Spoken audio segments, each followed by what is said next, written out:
షేక్ అవుతుంది. దాదాపు 50 సంవత్సరాల ఎన్నో చిత్రాలు నిర్మించి దాదాపు 150 చిత్రాలు నిర్మించి 15 భాషల్లో నిర్మించి ప్రపంచంలో రికార్డు చేసి మనందరికీ ముఖ్యంగా నాకు ఎంతో ప్రీతిపాత్రుడు అభిమానపాత్రుడు దాదాపు మా స్నేహితులు 47 సంవత్సరాలు 40 సంవత్సరాలు కూడా ఇంచుమించుగా కనీసం 2-3 రోజుల కింద వివరాలుగా ఫోన్ చేసి ఆలోచన నమ్ముతా సరదాగా మాట్లాడేటువంటి మహామనిషి స్నేహితుడు రామాయణ గారు మనం నేడు అంటే ఎంతో బాధగా ఉంది. అందరూ మానవ జన్మ జీవితంలో జనిస్తాము మరణిస్తాం కానీ కొందరు అందరి గుండెల్లో జీవిస్తారు. ఆ చరిత్ర ఉంటున్నారు స్నేహితులు రామాయణ. ఒక విషయం సినిమా ఫీల్డ్లో నిర్మాణం అనేది పెద్ద ఛాలెంజ్.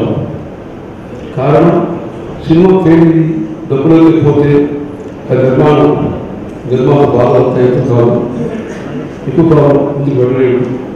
పెద్ద పెద్ద కంపెనీలు కూడా మూసివేయబడ్డాయి. అది ఉచితమైన పరిస్థితి. తెలుగు భాష కాదు, భారతదేశంలో అన్ని భాషల్లో కూడా సినీ ప్రొడ్యూసర్స్ ఎవరు ఇప్పుడు హిట్ అవుతాడు, ఎప్పుడు ఫీల్ అవుతాడు ఎవరికి తెలియదు. పెద్ద సూపర్ హిట్ ఫిల్మ్ తీస్తారు, మళ్ళీ వెంటనే 2 సినిమాలు ఫ్లాప్ అవుతాయి. కారణం ఎవరికి తెలియదు. ఆయన ఎంత నేర్పు స్కిల్ ఉన్నా కూడా ఫీల్ అవుతాడు. మన చరిత్ర తీసుకుంటే తెలుగు భాష కానీ హిందీ భాషలో కానీ మరి అన్ని భాషలో కూడా దక్షిణ భాషలో కూడా సినిమాలు నిర్మించి చేసి ఒక చరిత్ర ఆయన మరొక డైమండ్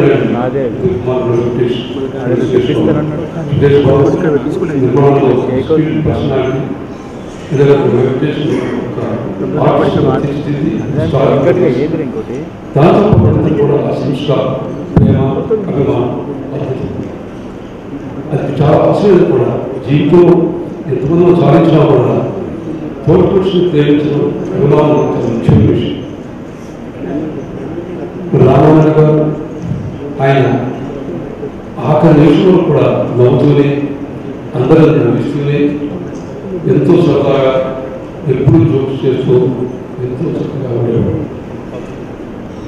అలా 50 సంవత్సరాలు సూపర్ హిట్గా నిర్మాణంలో రామాయణ గారు మళ్ళీ ఇంకో నిర్మాత పుట్టబోడు చరిత్రలో ఏ విధంగా అయితే ఎన్టీఆర్ ఏఎన్ఆర్ వాళ్ళు చూడలేము, అదేవిధంగా గణితాలను చూడలేము, అదేవిధంగా రామాయణం చూడలేము. నలుగురు కూడా తిరిగా ఉన్నాం. భగవంతుడు సృష్టిలో వచ్చినప్పుడు మాత్రం రామాయణం కానీ ఆయన ఆత్మ పైన చూస్తుంది. అయ్యో నా స్నేహితులు నా అభిమానం చూపించేవాళ్ళు వచ్చి నాకు మంచి మాటలు చెప్తున్నారని ఆయన కూడా ఆనందిస్తారు. అంతేకాకుండా ఆయన శ్రీ నిర్మాణంతో పాటు ఎన్నో ధార్మిక కార్యక్రమాలు కూడా చేశాడు. ఎన్నో మంచి మంచి ఉపకారాలు చేశాడు. అవి ఎక్కువ వచ్చేవాడు కాదు. ఆయన కొత్తగా చేయడం నాకు తెలుసు. ఇలాంటి మంచి మౌన వ్యక్తి అన్ని చెప్పాలన్నా కూడా మాట రాదు, చెప్పలేదు. ఒకటి చెప్పగలరు. నిర్మాత all Indian record, all India record, film producer ప్రతిబింబం ఎవరంటే రామాయణ. ఆయన నిందాక చెప్పినట్టుగా మళ్ళీ రామాయణం చూడలేదు. లోకోత్తరాయణ అసలు ఘటన నిర్మాణ నృత్య నిర్మహ అన్న అంటే ఏ personality who's made a mark of life, who made his life spectacular, who could contribute to the film industry in a magnificent way, who could make his life unparalleled, matchless. We really must admire and remember and will be a guiding force for the future generations in the film industry. Ramanaidu గారి సంస్మరణ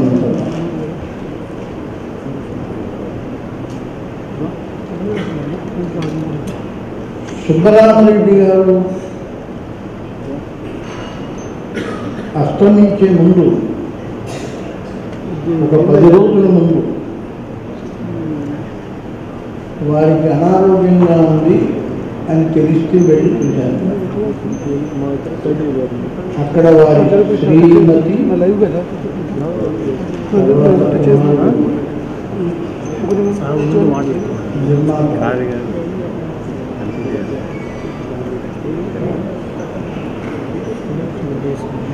సురేష్ ఉన్నాడు.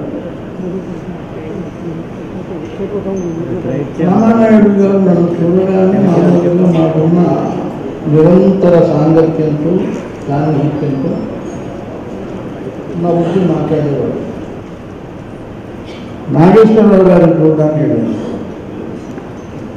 ఆయన పరిస్థితి కూడా అంతే. నాగేశ్వరరావు గారు ఏంటి ఎవరిని పొందడం లేదు, వెళ్ళాను అన్నాడు. అర్థమైంది నాకు క్యాన్సర్. అన్ని వ్యాధుల్లో భయంకరమైంది క్యాన్సర్. రామానాయుడు గారు ఆయన ప్రాథమిక దశలో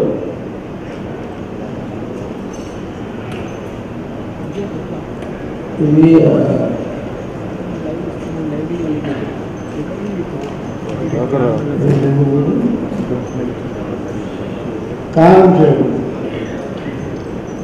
కారంచేడు నుంచి ఉన్నత విద్యాభ్యాసం కోసం చెన్నై అంటే మద్రాసు వెళ్ళారు. వెళ్ళిన ఆయన భవిష్యత్తు మరొక వైపు దారి తీస్తుంది కాబట్టి అక్కడి నుంచి ఆయన సినీ రంగంలోకి వచ్చారు. మొట్టమొదటి చిత్రం ఆయన భాగస్వామ్య నిర్మాతగా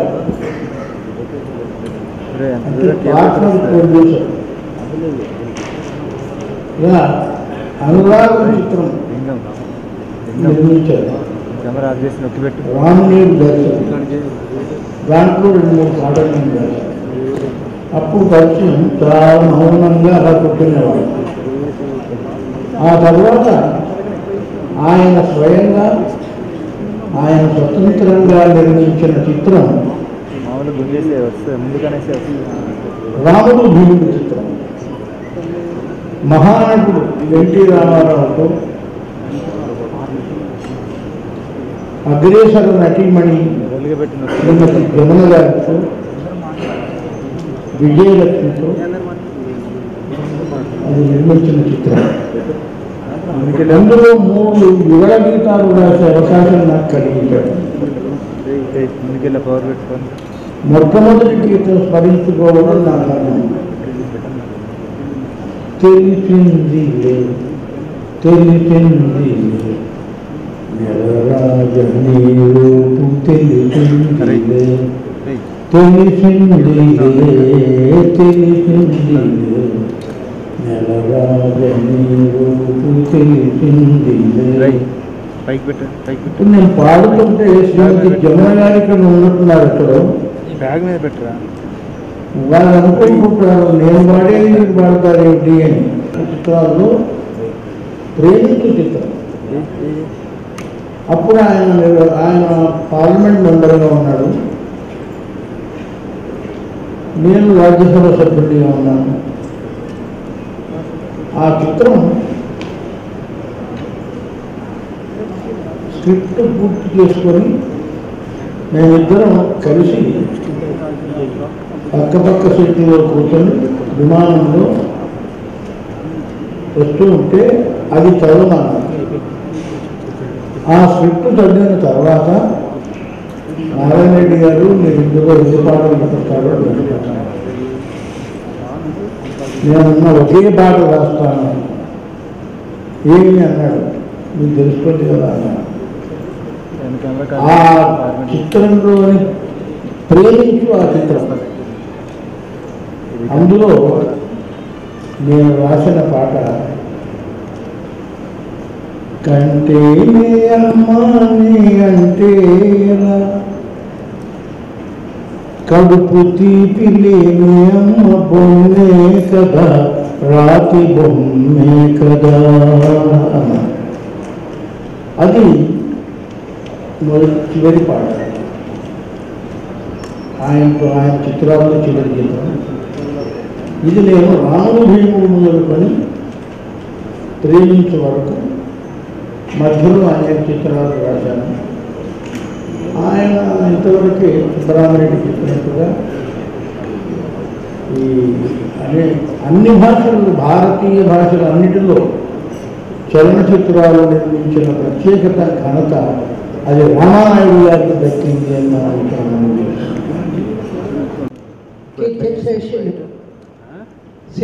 పరిశ్రమకి ఒక బంగారు బాటను వేసి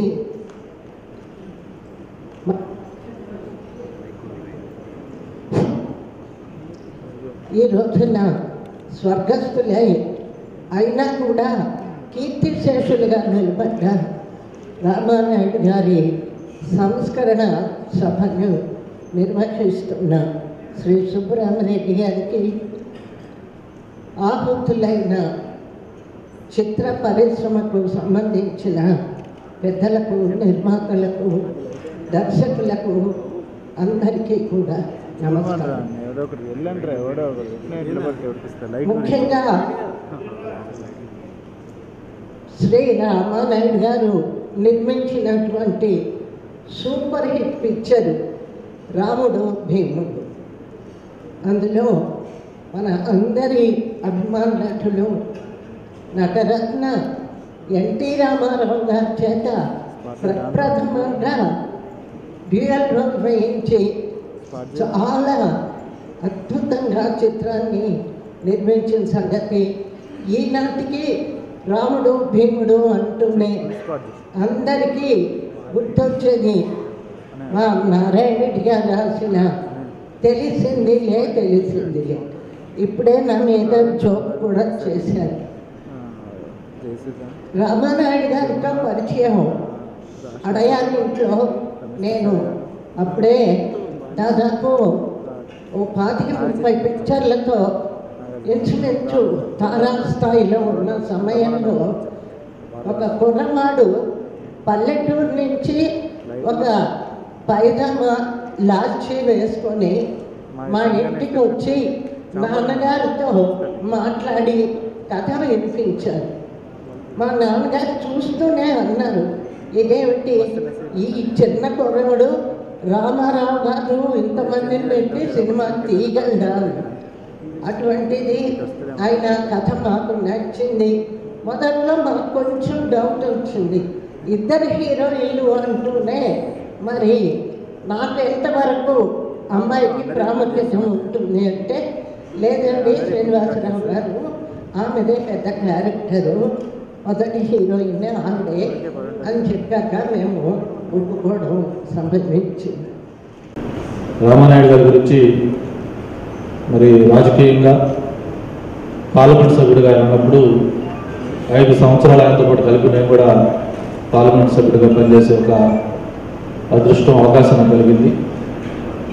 మరి 5 సంవత్సరాలు కూడా మేము ఢిల్లీలో ఉన్న సమయంలో కానివ్వండి, లేకపోతే హైదరాబాద్ వచ్చినప్పుడు కానివ్వండి, ఆయన వయసు లేకపోతే పొజిషను అన్నీ కూడా మర్చిపోయి మా అందరితో కూడా కలిసి ఎంతో సరదాగా ఒక చిన్న పిల్లవాడిలాగా, ఒక నిష్కల్మషంగా అన్ని విషయాలు షేర్ చేసుకుంటూ మేము గడిపిన ఆ రోజులు ఎప్పుడు కూడా మర్చిపోలేం. ముఖ్యంగా అప్పుడే ఆయన్ని విశాఖలో స్టూడియో నిర్మించడం పార్ట్, మరి ఆ తర్వాత వైజాగ్లో స్టూడియో కూడా నిర్మించడం, ప్రత్యేకించి విశాఖ అంటే ఆయనకి ఒక ప్రత్యేక రకం. ఈ చిత్ర పరిశ్రమ కూడా విశాఖలో బాగా కేంద్రంగా తయారు చేయాలంటే ముందు స్టూడియోలు రావాలి. దానికి ముందు నేను శ్రీకారం చుడతానని చెప్పి స్టూడియో నిర్మాణం చేయటం. అలాగే చివరి రోజుల్లో అయితే 2-3 సార్లు అనుకున్నాం. నేను చనిపోయే ముందు రోజు అయితే మా అశోక్ నేను ఎయిర్పోర్ట్కి వెళ్తాను, అశోక్ ఒకసారి నాయుడు గారి ఇంటికి వెళ్ళొద్దామని అంటే, సరే నువ్వు ఎల్లూరు వస్తావు కదా, వచ్చినాక ఇంటికి వెళ్దామని చెప్పని అనుకున్నాం. అయితే ఆ రోజు మధ్యాహ్నం 3:30 కల్లా ఇట్లయితే తెలిసి చాలా బాధపడడం జరిగింది. మరి ఆయన ఒక యూనివర్సిటీ, ఒక ఫ్యాక్టరీ, ఎంతోమందిని తయారు చేశారు. డైరెక్టర్ కావచ్చు, అలాగే యాక్టర్స్ కావచ్చు, ఎంతోమందిని టెక్నీషియన్స్ తయారు చేశారు. మామూలుగా నాకు తెలిసినంత వరకు ఒక ప్రొడ్యూసర్స్కి ఇటువంటి ఇమేజ్ తేవడం అనేది బహుశా ఆయనతోనే స్టార్ట్ అయింది. ఒక స్టార్ ఇమేజ్ ఎలా అయితే హీరోలకి ఉంటుందో అటువంటి ఇమేజ్ కొంతమంది ఆశ్చర్యపోయే విధంగా ఒక రామానాయుడు గారి సినిమా అంటే మనం చూడాలి, ఈ సినిమాకి వెళ్ళాలని ఒక ప్రత్యేకమైన క్రేజ్ తెచ్చుకున్న ప్రొడ్యూసర్ ఆయన. మరి అన్ని భాషల్లో అన్ని రకాల సినిమాలు తీసి ఒక లెజెండ్గా మిగిలిపోయారు ఆయన. మరి ఆయన ఆత్మకి శాంతి కలగాలని కోరుకుంటూ ప్రత్యేకించి ఆయన యొక్క ఆశయాలు ఏవైతే ఉన్నాయో అవన్నీ కొనసాగించేందుకు సురేష్ బాబు గారు అలాగే వెంకటేష్ గారు వాళ్ళందరూ కూడా కొనసాగిస్తారని కోరుకుంటూ మరొకసారి రామానాయుడు గారు తోటి 2 దశాబ్దాలుగా టుగెదర్. నేను మెడ్రాస్ నుంచి ఉన్నప్పుడు వచ్చిన తర్వాత ఇక్కడ హైదరాబాద్లో కూడా వారితో రెగ్యులర్గా కాంటాక్ట్లో ఉండటం జరుగుతుంది. ఫిల్మ్ ఇండస్ట్రీలో మా ఫాదర్ లాగా జీవితం అంతా దాంట్లో ఉంది. దాన్ని అర్థం చేసుకుని దాన్ని జీర్ణించుకుని పనిచేసి పైకి వచ్చాను. రామానాయుడు గారు లాంటి వ్యక్తి నా లైఫ్లో ఐ డోంట్ థింక్ ఇంకొక వ్యక్తి ఐ విల్ కమ్ అక్రాస్. ఆయన totally committed, totally devoted, nothing else but cinema ఆయన జీవితం అంతా. చాలా అటువంటి వ్యక్తి మళ్ళీ మనకి I don't think I see somebody like him. Very happy అటువంటి వ్యక్తిని ఈ జీవితంలో కలిశానని, వారితో పరిచయం అని. I have learn so much from him. ఆయన ఇండస్ట్రీకి ఎంతో సేవ చేశారు. తర్వాత he came up and he has been recognised, awarded, Padma Bhushan, Padma Tadasa Palki Award, all these things came for whatever he has done to the industry. Ramanaidu గారి గురించి మాట్లాడేంత అనుభవం కానీ మాట్లాడేంత శక్తి నాకు లేకపోవచ్చు, కానీ ఆయన గురించి మాట్లాడేటువంటి అర్హత మాత్రం ఏమిటి అర్హత అంటే బ్రహ్మానందం అనే వ్యక్తి చలనచిత్ర పరిశ్రమలో హాస్యనటుడిగా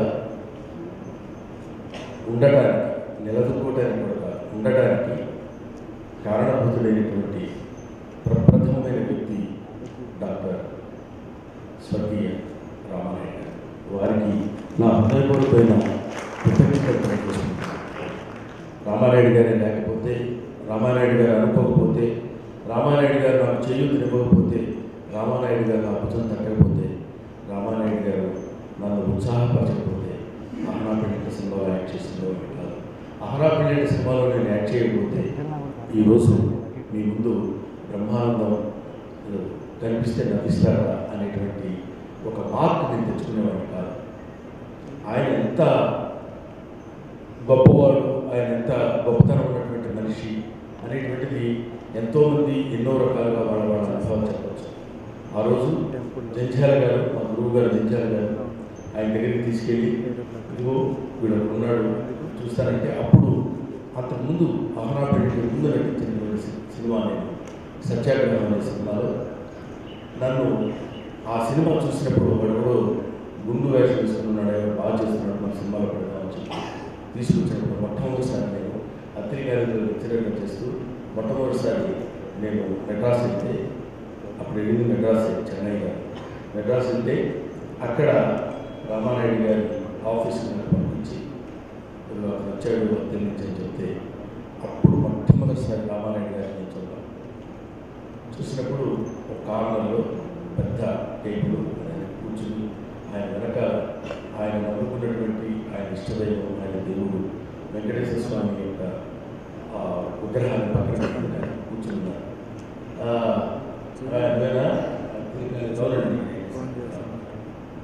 పెద్ద క్యారెక్టర్, చాలా పెద్ద క్యారెక్టర్, మంచి క్యారెక్టర్ చేసుకో, బాగుంటుంది, మంచి లైఫ్ వస్తుంది,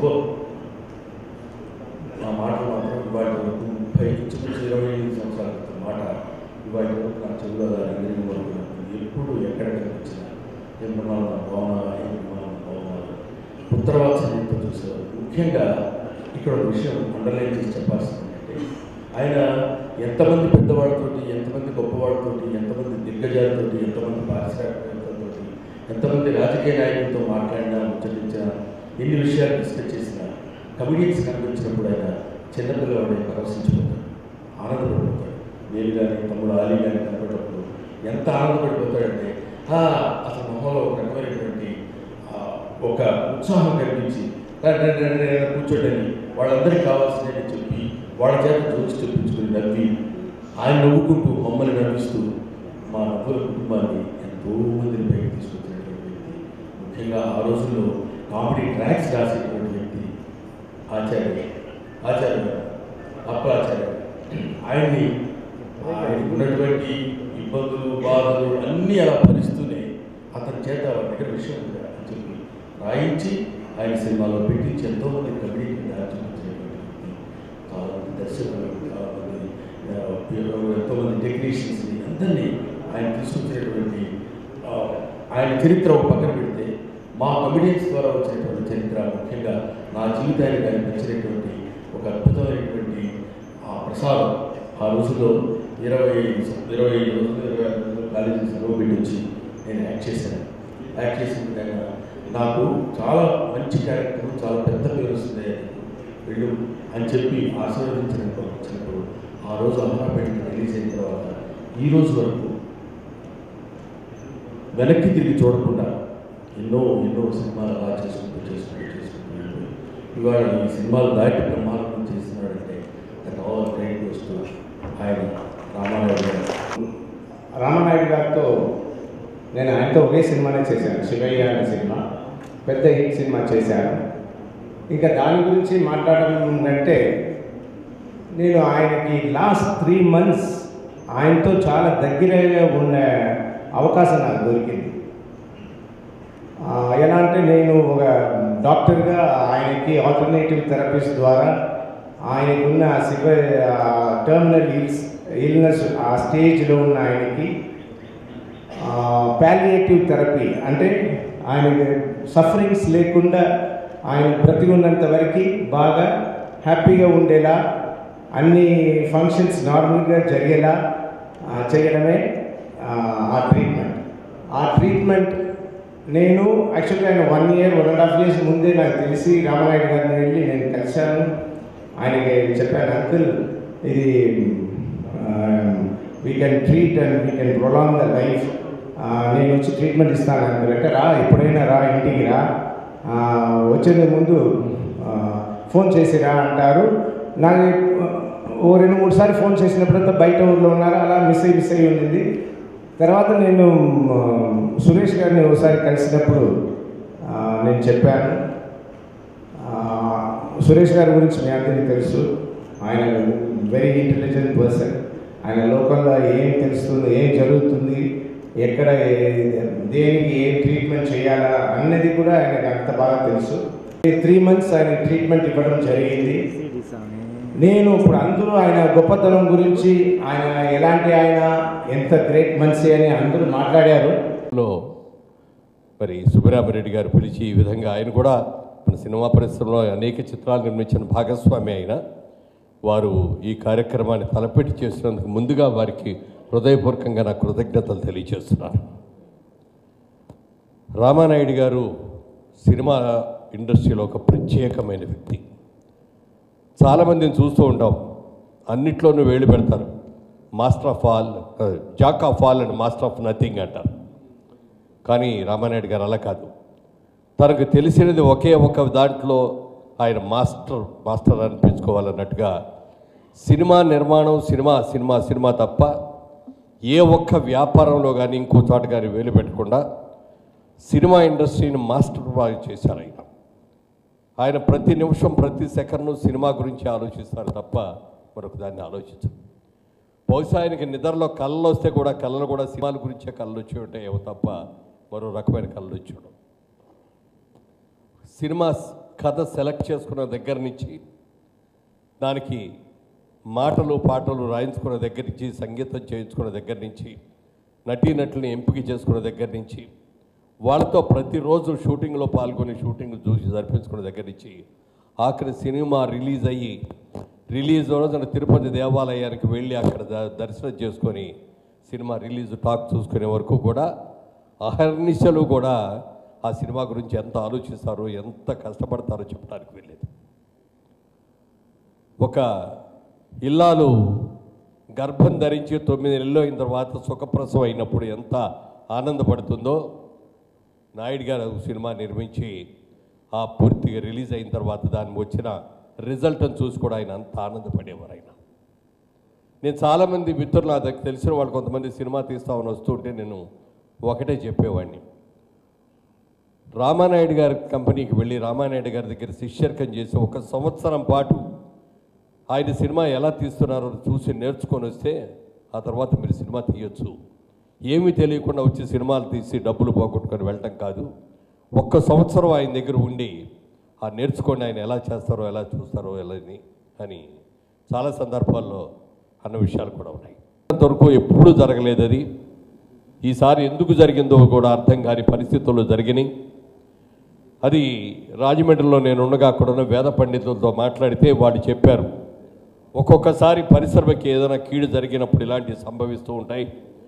ఆ కీడుని తప్పించడం కోసం కొన్ని శాంతి హోమాలు చేయటం మంచిది అని చెప్పి వారు సలహా ఇచ్చారు. అప్పుడు అది ఇక్కడ చేద్దామా అక్కడ చేద్దామా అని ఆలోచిస్తున్న టైంలో స్వరూపానందేంద్ర సరస్వతి గారని శారదాపీఠం వైజాగ్ వారు ఇక్కడ ఫిల్మ్నగర్ దైవ సన్నిధానానికి, మాది కూడా వారి మఠంలో భాగమే అది. ఆయన అనుకోకుండా ఆయన పిలిచి మన టెంపుల్కి ఫిల్మ్నగర్ దైవ సన్నిధానం అని పేరు పెట్టాం కాబట్టి, సినిమా పరిశ్రమలో అనుకోకుండా ఇంతమంది చనిపోతున్నారు కాబట్టి, నాకు కూడా సినిమా పరిశ్రమకి ఏదో కీడు తలచినట్టుగా అనుకుంటున్నాను కాబట్టి ఒక మంచి హోమం జరిపిద్దాం 3 రోజుల పాటు మహామృత్యు హోమం అని చెప్పి వారు సలహా ఇవ్వటం కూడా జరిగింది. అది రేపటి నుంచి 23, 24, 25 3 రోజుల్లో కూడా సినిమా పరిశ్రమలో ఉన్న వాళ్ళందరూ కూడా ఇలాంటి అకాల మరణాలు జరగకుండా వాళ్ళు శాంతియుతంగా అందరూ కూడా ఉండాలి అనే ఉద్దేశంతో తలపెట్టి 3 రోజులు హోమం చేస్తున్నాం. దయచేసి పరిశ్రమలో ఉన్న అందరూ కూడా పిల్లలు పెద్దలు అనేది లేకుండా అన్ని సంస్థల వాళ్ళు, ఫెడరేషన్ వాళ్ళు కానీ, ఛాంబర్ వాళ్ళు కానీ, producers council, director association, artist association అందరూ ప్రతి ఒక్కళ్ళు కూడా ఇందులో పాల్గొని ఈ హోమంలో అందరూ కూడా ఇదయ్యి 3వ రోజు 25వ తారీఖున జరిగేటటువంటి కార్యక్రమం చివరిలో కూడా పాల్గొని ఆ పవిత్ర జలాలు కూడా జలిపించుకోవాలని కోరుతూ. రామానాయుడు గారి గురించి చెప్పాలంటే, నా 43 years of my career in the film industry నేను అలాంటి ప్రొడ్యూసర్ని ఎక్కడా చూడలేదు. Not only a producer, a great human being ఆయన. ఎందుకంటే మాకు చాలా షూటింగ్లకు వెళ్తాం. ఇన్ఫ్యాక్ట్ ఇంతకుముందు శ్రీ నారాయణ రెడ్డి గారు ఒక మాట చెప్పారు, this is not a condolence meeting, it is the gathering of sharing some great moments or memories about Naidu గారని. So I do want to share some very beautiful moments and the lot of things. Naidu garu first ఒక producer అంటే ఇలా ఉంటారు అని అంటే చాలా గంభీరంగా వచ్చి కుర్చీలో వచ్చి కూర్చుని పొద్దున ఉన్న ప్రొడ్యూసర్కి నమస్కారం పెట్టడం, దాని తర్వాత ఆయన అప్పుడప్పుడు వచ్చి వెళ్ళిపోవడం, ఇలా కొంతమంది ప్రొడ్యూసర్స్ని చూడడం జరిగింది నా బిగినింగ్ ఆఫ్ మై కెరియర్. దాని తర్వాత నాయుడు గారు సినిమాలు చేసినప్పుడు నాకు చాలా ఆశ్చర్యం వేసేది. ఎందుకంటే ఆయన ట్రాలీ లేట్ అయితే ట్రాలీ తోసేసేవారు. హెయిర్ డ్రెస్సర్ ఎవరైనా లేట్గా వస్తే, whether it is a hero or heroine ఎవరైనా సరే, అదేదైనా అడ్జస్ట్మెంట్ చేయాలంటే వారే వెళ్ళి అడ్జస్ట్మెంట్ చేసేసేవారు. సో అది నాకు చాలా బిగినింగ్ చాలా ఆశ్చర్యం వేసింది.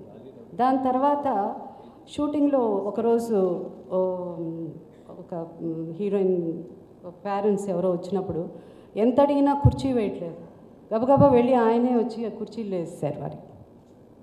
సో అది కాకుండా ఆయన లైక్ ఇంతకుముందు చెప్పినట్టు ఆయన ఆయన స్క్రిప్ట్ అంటే సినిమా తీసే స్క్రిప్ట్ అంతా బై హార్ట్ చేసుకుంటారు ఆయన. నేను నా తోడికోళ్ళు అనే సినిమా నేను లక్ష్మి గారు, మురళీమోహన్ గారు మేమంతా యాక్ట్ చేసాము ఆ సినిమా. ఆ సినిమాలో లక్ష్మి గారు ఒక ఎమోషనల్ సీన్ ఆమె చెప్తూ ఉన్నప్పుడు నేను ఆ షాట్లో నేను పక్కన కూర్చున్నాను.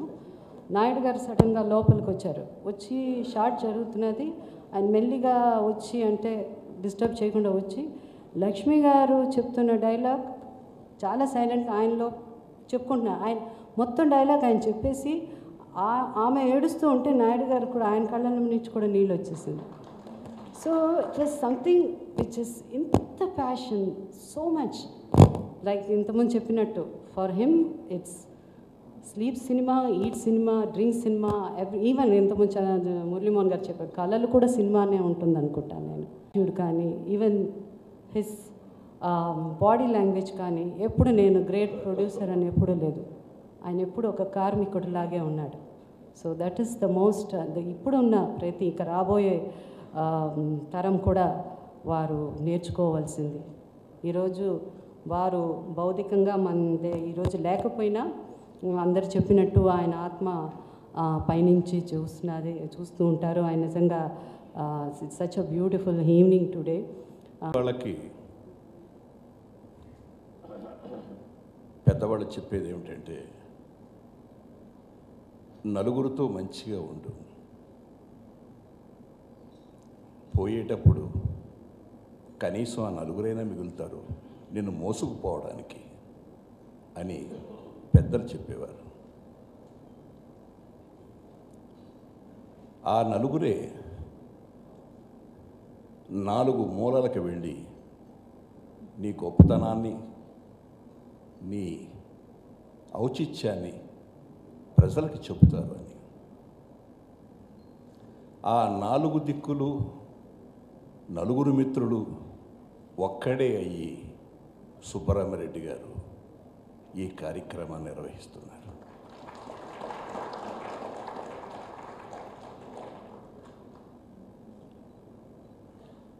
స్నేహం అనేది ఉన్నంతకాలం ఉంటుంది, పోయిన తర్వాత సందర్భాల్లో మాట్లాడుకోవడం జరుగుతుంది. కానీ ఆ వ్యక్తిని, ఆ మిత్రుణ్ణి ఆరాధిస్తూ ఒక గొప్ప కార్యక్రమం చేయాలి, అతని గుణగణాల గురించి, అతని సామర్థ్యం గురించి, అతను చేసిన సేవల గురించి, అతని కృషిని గురించి అని 2 నెలలుగా ఆలోచిస్తూ ఈ కార్యక్రమాన్ని ఈ రోజున డాక్టర్ సుబ్బరామిరెడ్డి గారు నిజమైన మిత్రుడు అనిపించుకున్నాడు. ఆయనకి శిరస్సు ఉంచి నమస్కరిస్తాను.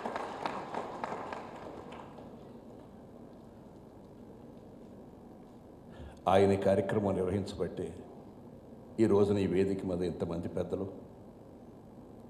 ఇంతమంది సభికులు రాగలిగారు. ముఖ్యంగా వెంకయ్యనాయుడు గారు రావడానికి ఇబ్బంది అయినా వచ్చిన డాక్టర్ సి నారాయణ రెడ్డి గారు, ఇక మిగిలిన అందరూ ఒక్కొక్కరిని పేరు పేరున చెప్పలేకపోయినా వారందరికీ నా అభినందనలు తెలియజేస్తున్నాను. రామానాయుడు గారి గురించి అందరూ మాట్లాడారు. కొత్తగా రామానాయుడు గారి గురించి మళ్ళీ ఆయన ఏమిటి అని నేను చెప్పడానికి ప్రయత్నించడం లేదు. ఆయన పోవడానికి ముందు రోజుల గురించి కూడా నేను జ్ఞాపకం చేసుకోదలుచుకోలేదు. ఆయన నా దృష్టిలో ఒక పసివాడు, చాలా పసికుర్రాడు. బహుశా నేను ఆయన మాట్లాడుకున్నన్ని గంటలు మొత్తం మా జీవితంలో బహుశా ఎవరో మాట్లాడుకుని ఉండరు. సాయంకాలం అయింది అంటే లేదా మధ్యాహ్నం ఏదో టైంలో రోజుకి ఒక అరగంట, గంట, 2 గంటలు మాట్లాడుకున్న రోజులు ఉన్నాయి. అలాగే ఆయన ఫోన్ చేస్తున్నాను, నేను ఫోన్ చేస్తున్నాను. చాలా సహజమైన మనిషి.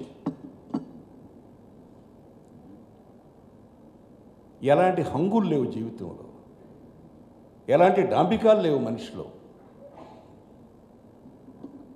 నేల నుంచి పుట్టిన మనిషి నేల మీద నిలబడితే ఎలా ఉంటాడో దానికి నిజమైన స్వరూపం డాక్టర్ డి రామానాయుడు. ఇందాకెవరో చెప్పారు, నిర్మాత భారతదేశానికి స్వరాజ్యం తెచ్చింది ఎవరు అంటే ఎంతోమంది ఉన్నారు మహానుభావులు, కానీ మహాత్మా గాంధీ గారి పేరే చెప్తాం. తెలుగు సినిమా పరిశ్రమకి నిర్మాత ఎవరు అంటే ఒక్క రామానాయుడు పేరే చెప్తాం. ఎందుకంటే ఒక గైడ్, ఒక పెదబాల శిక్ష, ఒక దిక్సూచి. నిర్మాత అంటే ఎలా ఉండాలి అంటే, నిర్మాత గురించి రామానాయుడు గారి మీద నిర్మాత గురించి ఎవరైనా పిహెచ్డి చేయాలి అనుకుంటే చాలా తొందరగా పిహెచ్డి వస్తుంది. నిర్మాతకి ఏముండాలి లక్షణాలు, ఆ లక్షణాలని ఉనికి పుచ్చుకున్న ఒకే ఒక వ్యక్తి డి రామానాయుడు గారు. నేను నాగిరెడ్డి గారితో పనిచేశాను నిర్మాతగా, దర్శకుడిగా. ఎల్వి ప్రసాద్ గారికి పనిచేశాను, ఏవిఎంకి పనిచేశాను, అలాగే దేవర్ గారికి పనిచేశాను. వీళ్ళందరూ చాలా పెద్ద పెద్ద నిర్మాతలు, అంటే the first generation producers of south India. అటువంటి వాళ్ళలో కొన్ని లక్షణాలు ఉన్నాయి. నాగిరెడ్డి గారితో సినిమా తీయాలంటే ఒకసారి కథ చెప్తే కథ బాగుందో లేదో చెప్పగలిగిన వ్యక్తి నాగిరెడ్డి గారు. అందుకే విజయ సంస్థలో అన్ని సినిమాలు సక్సెస్ అయ్యాయి. అలాగే రామానాయుడు గారి దగ్గరికి వెళ్ళి ఏ దర్శకుడైనా ఏ రచయిత అయినా ఒక కథని చెప్తే మనం గంట సేపు కథ చెప్పిన తర్వాత తిరిగి 15-20 నిమిషాల్లో ఆయన తిరిగి అదే కథను మనకు చెప్తాడు. అది ఒక్క రామానాయుడు వల్లే సాధ్యం. ఆయన టేస్ట్ అని చెప్పను, డిసిషన్, ఒక నిర్ణయం తీసుకున్నాడంటే వెరీ సక్సెస్ఫుల్ డిసిషన్ తీసుకుంటాడు ఆయన. ఈ కథ బాగుంది అని ఆయన ఓకే చేసి సినిమా మొదలు పెడితే డెఫినెట్గా గుడ్ స్టోరీ. ఒకవేళ దర్శకత్వ లోపం వల్ల, సంగీత లోపం వల్ల, లేకపోతే అప్పుడున్నటువంటి పరిస్థితులు, రిలీజ్ అయినప్పుడు పరిస్థితుల వల్ల ఆ సినిమా ఏమైనా కొంచెం దెబ్బతినాలేమో తప్ప కథాపరంగా రామానాయుడు గారు అంత డిసిసివ్ మేకర్ని నా 50 సంవత్సరాల చరిత్రలో చూడలేదు.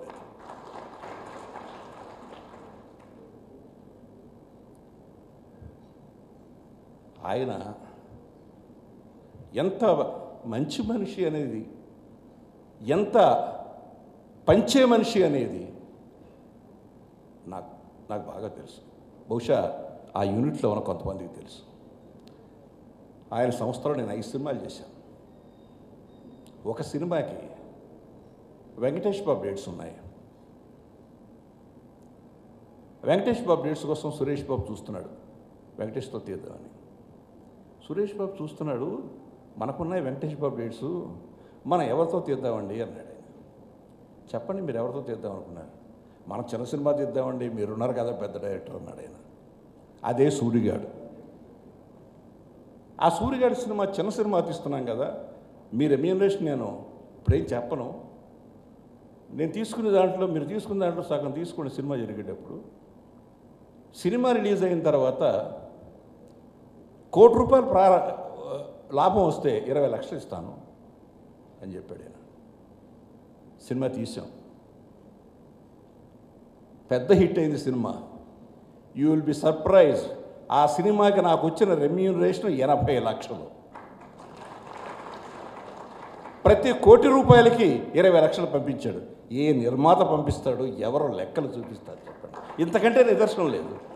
This is a great example. ఒక మనిషి చేసిన కృషిని మనం ఎంతవరకు మనం దాన్ని షేర్ చేసుకోవచ్చు, అవతల వాళ్ళకి ఎంత షేర్ చేయొచ్చు అనేటువంటి ఒక గొప్ప నిదర్శనం రామానాయుడు గారు. అలాగే బ్రహ్మపుత్రుడు పిక్చర్ తీసినప్పుడు ఆ సినిమా రిలీజ్ అయింది. ఆయనకి చాలా యాంబిషియస్ ఫిలిం, వెంకటేష్ బాబు కూడా చాలా యాంబిషియస్ ఫిలిం, అద్భుతమైన హిట్టు. అద్భుతమైన పేరు వచ్చింది. సినిమా రిలీజ్ అయిన రెండో రోజుని కొత్తగా వచ్చిన ఒక కంటెసా కారు కొని నా ఇంటి ముందు ఆయన పెట్టాడు. ఆ రోజుల్లో ప్రెస్టీజియస్ కార్ కంటెసా కార్. ఇది ఎందుకు చెప్తున్నానంటే, ఎందుకు ఆయన పెద్దవాడు అయ్యాడంటే ఎన్నో కారణాలు ఉంటాయి. జస్ట్ లైక్ దట్ ఎవరో గొప్పవాళ్ళు కాలేరు. జస్ట్ లైక్ దట్ ఎవరు చరిత్రను సృష్టించలేరు. తీసుకోవడమే కాదు, ఇవ్వగలిగిన శక్తి కూడా కావాలి. అది ఆయనలో ఉంది. కాబట్టి అంతటి మహానుభావుడు కాగలిగాడు. సినిమా నిర్మాణానికి సెట్లో కూర్చుంటే అవతల ఆర్టిస్టు డైలాగ్ చెప్పలేకపోతే డైలాగు తన నోటితో చెప్పేస్తాడు. ఈయన చాలా ఒక అసోసియేట్ డైరెక్టర్లాగా పనిచేస్తాడు. ఒక డైరెక్టర్కి ఒక ట్రాలీ బాయ్లాగా పనిచేస్తాడు కెమెరామ్యాన్కి. ఓ రోజున ప్రేమ మందిరం సినిమా షూటింగ్ జరుగుతుంది అన్నపూర్ణ స్టూడియోలో. జనరల్గా నేను తీసే సినిమాలకి ఏ నిర్మాత కెమెరాలోంచి చూడడం కానీ ట్రాలీ ఎక్కి చూడడం కానీ చేయరు. ట్రాలీ వెళ్ళిపోతుంది. ట్రాలీ ఎక్కి రామానాయుడు గారు చూస్తున్నాడు షాట్ని. నేను అలా చూసా. ఆయన దిగి వచ్చిన తర్వాత సెట్ ప్రాపర్టీస్ అన్నీ కరెక్ట్గా ఉన్నాయి నారాయణరావు గారు అన్నాడు. అంటే నిజంగా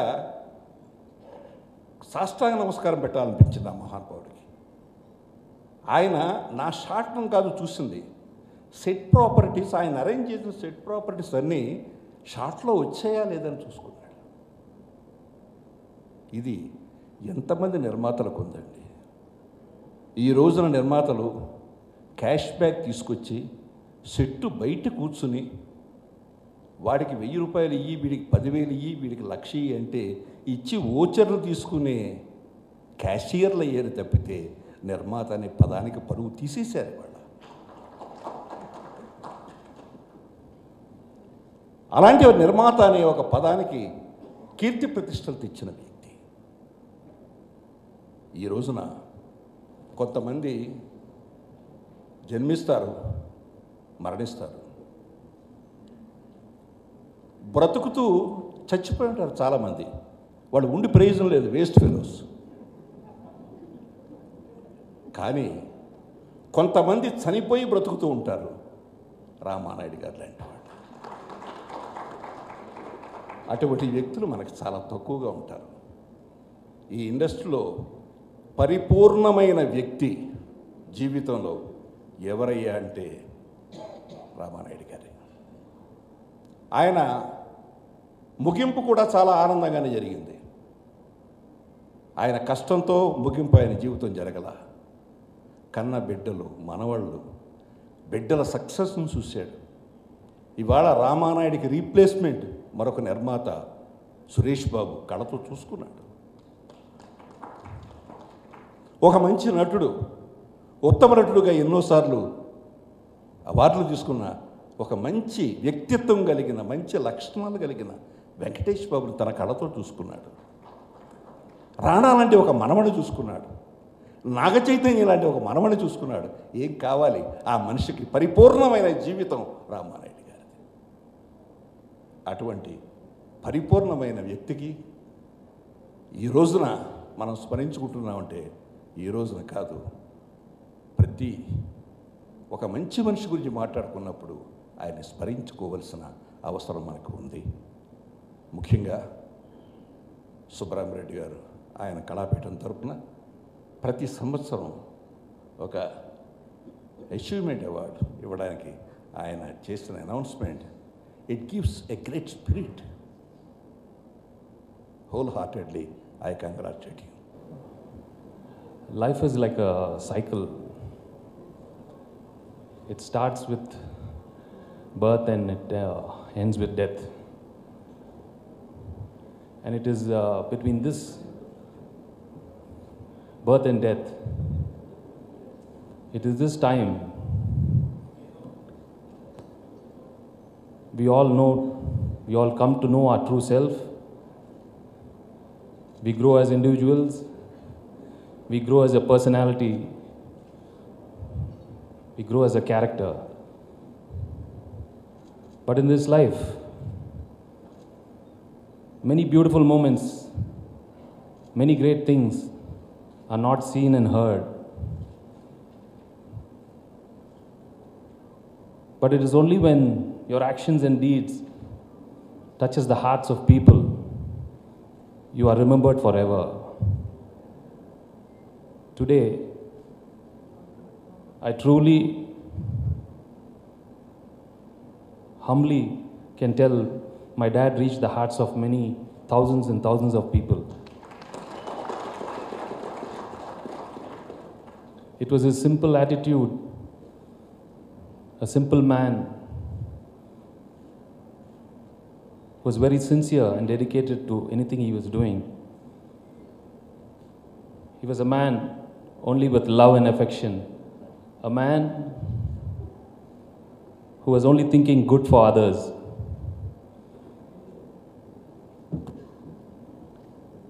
He lived a complete life.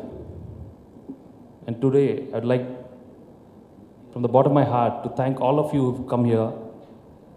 His life would not have been complete but for the love and affection you've shown him all these years.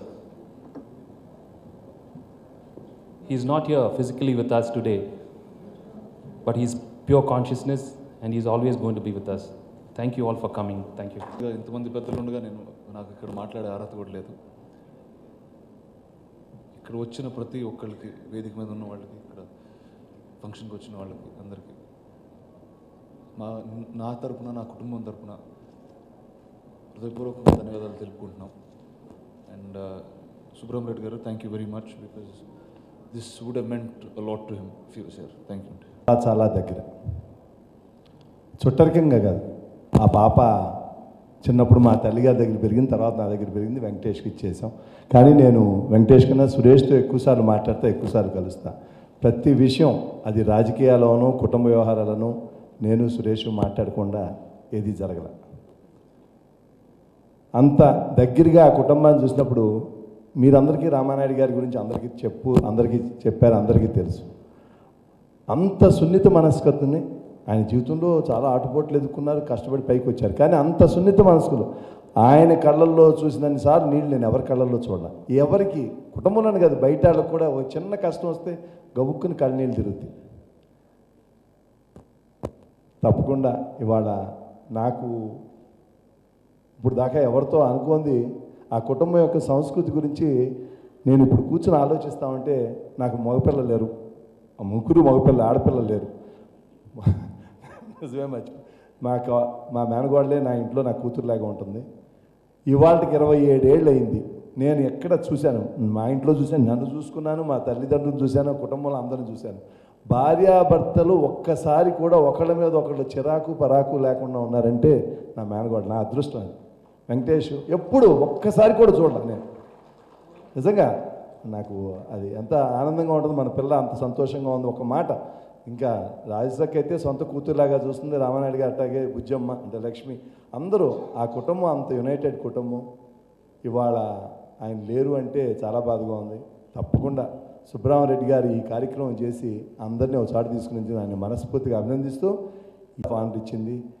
Andhra Pradesh assembly ఆయన సంతాపానికి తీర్మానం పెట్టింది, అలాగే కర్ణాటక అసెంబ్లీ కూడా తీర్మానం పెట్టింది.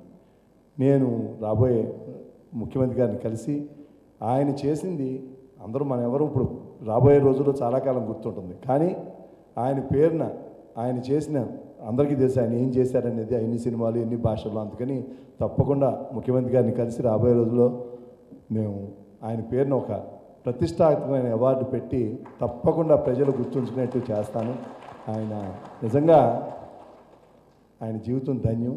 కానీ ఓన్లీ ఆయన మెంబర్ ఆఫ్ పార్లమెంట్ ఉన్నప్పుడు 3 సార్లే 3 times కలవడమే. Within short time, whenever I met him, I felt as if I know him since last 20 years or 30 years. He was such a affectionate person. కానీ పర్సనల్గా నాకు తెలియకపోయినా ఆయన తీసిన సినిమాలతోని నా అనుబంధం. I'm a regular visitor of going to cinema theatres since last 30 years. Maybe every 10 days I go to movies. దాని మూలాన ఆయన చేసిన సినిమాలు కానీ దాంతో పర్సనల్గా యాజ్ ఏ విజిటర్గా అనుభవం ఉంది. దాని తర్వాత ఈ press industry as a former chairman of Namaste Telangana and also presently the chairman owner of the metro India English daily. Directly, indirectly, I mean, involved or associated with the cinema industry. Ramanaidu uncle ఒక మహోన్నతమైన వ్యక్తి. ఆయన ఈరాలో ఆయన జీవితంలో మాకు ఒక చిన్న పాత్ర పోషించే అవకాశం కల్పించిన భగవంతుడికి చేతులెత్తి నమస్కరిస్తూ we are so honoured to know him. మేము ఆయన ఉన్న పీరియడ్లో మేము ఉన్నామని చెప్పుకోవడానికి ఎంతో గర్వపడుతున్నాను. He is so close to us. We miss him so much. And his family is great, auntie is great, everybody are so lovable, so affectionate. I think he is one person, భగవంతుడు అన్ని వరాలు ఇచ్చి ఆయనకి అన్ని blessings ఇచ్చారని చెప్పడానికి ఆయన చనిపోయిన తర్వాత కూడా వచ్చిన ఇంత పెద్ద గ్యాదరింగ్. ఐఎమ్ సో హ్యాపీ మీరందరికీ కూడా వచ్చినందుకు. ఈ అవకాశం మాకు కల్పించిన సుబ్బరామరెడ్డి గారికి థ్యాంక్స్ చెప్తూ. రారాజు ఒక్కడే ఉంటాడు. నిర్మాతలు చాలామంది ఉంటారు. నిర్మాతల్లో రారాజు రామానాయుడు గారు. అందరూ ఒక సక్సెస్ఫుల్ డైరెక్టర్తోనే సినిమా తీయాలనుకుంటారు, కానీ ఫెయిల్యూర్ అయిన డైరెక్టర్స్తో సినిమాలు తీసి హిట్ చేస్తూ ప్రూవ్ చేశారు. అందరూ రూపాయలు సంపాదించడం కోసం సినిమా తీస్తారు, కానీ ఆయన రూపాయి మీద ఎన్ని భాషలు ఉన్నాయో అన్ని భాషల్లో సినిమా తీయాలని చెప్పి నిజంగా ఆయన జీవితానికి ఒక పరిపూర్ణమైన న్యాయం చేకూర్చుకున్నారు. సురేష్ బాబు ఇన్స్టిట్యూట్ పెట్టావు, ప్రొడ్యూసర్ ఎలా ఉండాలో అనే క్లాస్ కూడా ఒకటి పెట్టి మీ నాన్నగారిని కథని మీ నాన్నగారి లైఫ్ని ఇన్స్టిట్యూట్లో ఒక పార్ట్గా పెట్టు. దెన్ ఆయనకి పూర్తిగా న్యాయం చేసినాడు అవుతావు. God bless him. Organizing this gathering, I tend to get a little emotional about father. For all the overwhelming support that we had in the last 1 month, I want to thank everybody for everything. Many things that నాకు మా ఫ్యామిలీకి తెలియని అన్ని people had come and expressed, and it made our journey very satisfying in these sad times. From the industry, from our film industry, from outside, so many stories and so much of impact he had created on so many people that we didn't know. I'm very humbled at what he had done. Thank you all very much for being with us. There are so many people here, Raghu, Narayana, Dr. Gopichand, all these people, they were so close with us, to the family. I thank all of you and thank you all very much. Thank you, sir. కొంత కొరతగా కూడా ఉంది, ఎందుకంటే నాయుడు గారి గురించి 4 మాటలు చెప్పాల్సినప్పుడు గొంతు అనుకున్నంతగా సహకరించలేదని.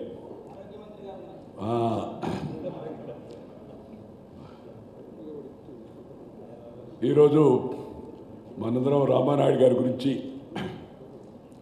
వారి వ్యక్తిత్వాన్ని గురించి, వారి మిత్రత్వాన్ని గురించి, వారి కర్తృత్వాన్ని గురించి, వారి నేతృత్వాన్ని గురించి మాట్లాడుకుంటున్నాం అందరూ కూడా కలిసి. నాయుడు గారి గురించి ఒక్క మాట చెప్పాలంటే, ఒకే ఒక్క మాట చెప్పాలంటే ఏం చెప్తామని, ఆయన is the finest human being అని చెప్పవచ్చు. ఒక మాటలో చెప్పాలంటే ఫైనెస్ట్ హ్యూమన్ బీయింగ్ అని. ఎందుకంటే ఆయన చక్కని వ్యక్తిత్వం కలిగిన వ్యక్తి, చరిత్ర సృష్టించిన వ్యక్తి, సమాజం 10 కాలాల పాటు గుర్తుపెట్టుకునే విధంగా చరిత్రను ఆయన సృష్టించాడు. అందుకే మనందరం కూడా ఇవాళ ఇక్కడ సమావేశమై వారి గురించి 4 మాటలు మంచిగా చెప్పుకుంటున్నాం. సినిమా రంగాన్ని గురించి నాకు పెద్దగా పరిచయం లేదు. ఒకసారి నేను చూసిన సినిమా ఇదో లేకపోతే పాత, అది మన మాయబజారో తెలియదు, కానీ రాముడు భీముడు చూసింది నాకు బాగా మనసులో ఆ రోజుల్లో 1964-65 అనుకుంటాను. నేను 10th క్లాసు పాస్ అయినప్పుడు సినిమా చూశాను. ఆ రోజుల్లో జమున గారు కూడా ఇక్కడ ఉన్నారు. ఆ సినిమా, ఆ రామారావు గారి సినిమా నా మనసులో ఎంతో చాలా ముద్ర వేసింది. నా చిన్న వయసులో బాగా నా మనసు పైన ముద్ర వేసిన సినిమాల్లో రాముడు భీముడు ఒకటి, రెండవది మాయాబజార్ సినిమా, మూడవది గుండమ్మ కథ. ఈ 3 సినిమాలు నేను ఇప్పటికీ మర్చిపోలేను. అవి చూస్తూ ఉంటే మళ్ళా గుర్తొస్తూ ఉంటాయి.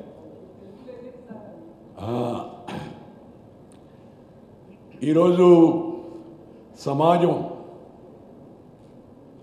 తన సమకాలీన జీవితంలో జీవించిన వ్యక్తుల గురించి వారు పోయిన తర్వాత స్మరించుకోవడం సమాజం యొక్క సంస్కారానికి అది లక్షణం అని చెప్పి నేను భావిస్తున్నాను.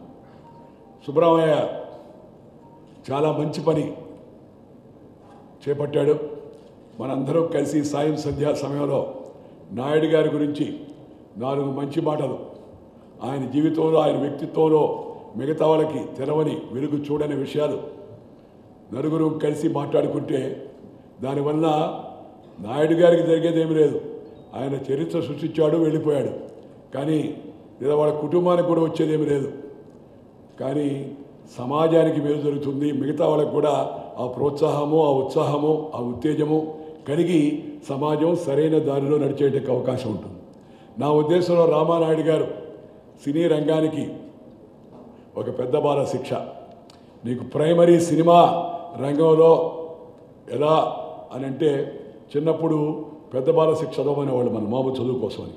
అలాగే నాయుడు గారి గురించి తెలుసుకోవాలంటే ఆ పెద్ద బాల శిక్ష నాయుడు గారి యొక్క జీవితం. రెండవది నిర్మాతకి ఆయన ఒక నిఘంటు, డిక్షనరీ. ఇందాక దాసరి గారు చెప్పారు కదా, ప్రతి విషయంలో ఆయన నిష్ఠాతుడిగా, ప్రతి విషయంలో ఆయన జోక్యం చూసుకునేవాడు. ఎందుకంటే నాయుడు గారికి ఒక వీక్నెస్ ఉంది. ఏందా వీక్నెస్ అంటే పర్ఫెక్షన్ కావాలని. ఈ వీక్నెస్ ఉన్న వాళ్ళని కొంతమంది చూశాను నేను. వాళ్ళతో పడ్డం అంత సులభం కాదు. స్వర్గీయ నందమూరి తారక రామారావు, ఆయనకు కూడా పెద్ద పర్ఫెక్షన్. ఆయన పర్ఫెక్షన్ ఎలాంటిదంటే ఒక్కోసారి మనకి ఇబ్బంది కూడా కలుగుతుంది. ప్రతి ఒక్కటి ఆయన చూడాలి.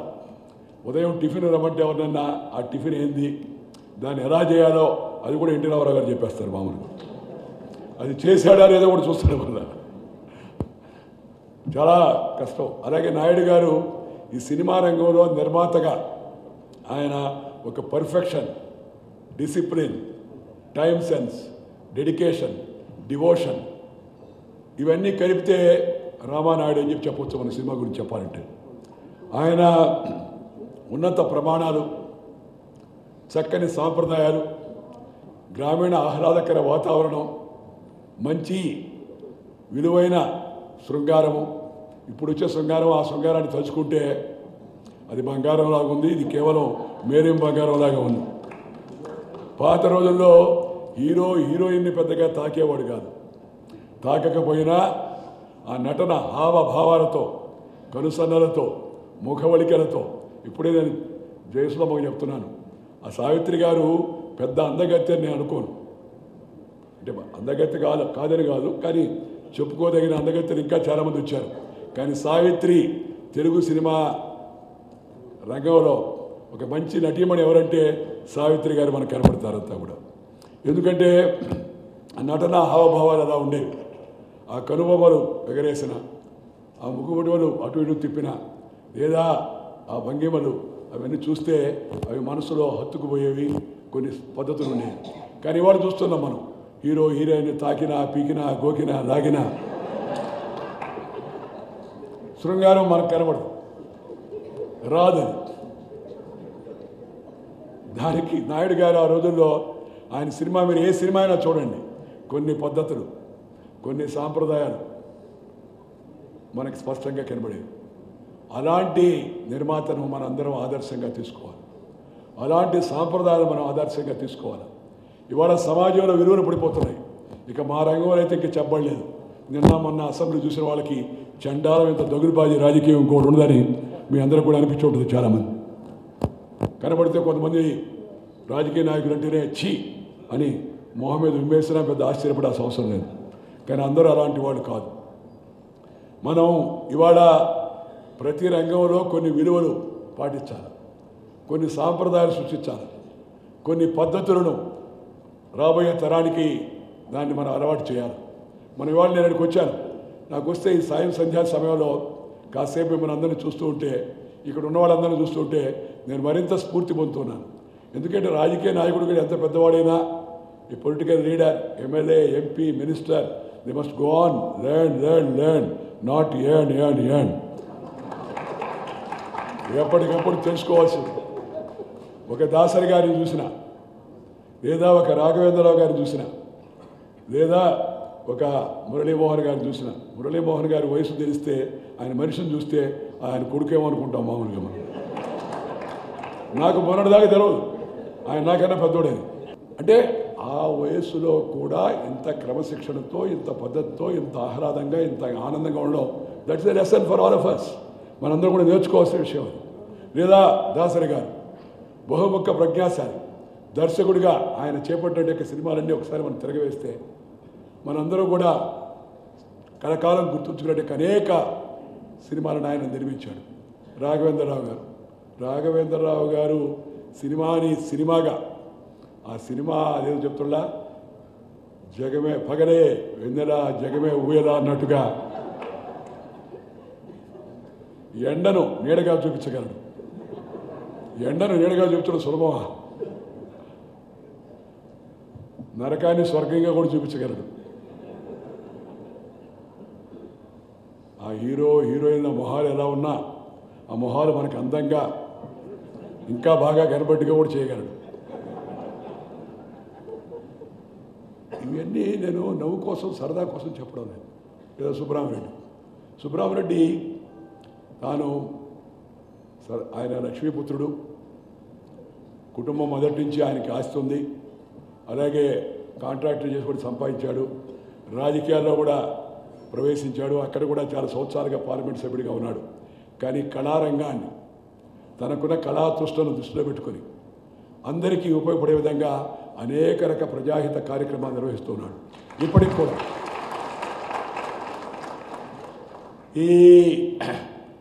ఈ విధంగా ప్రతి రంగంలో కూడా ప్రతి ఒక్కరూ ఒక ప్రత్యేకత ఉంది.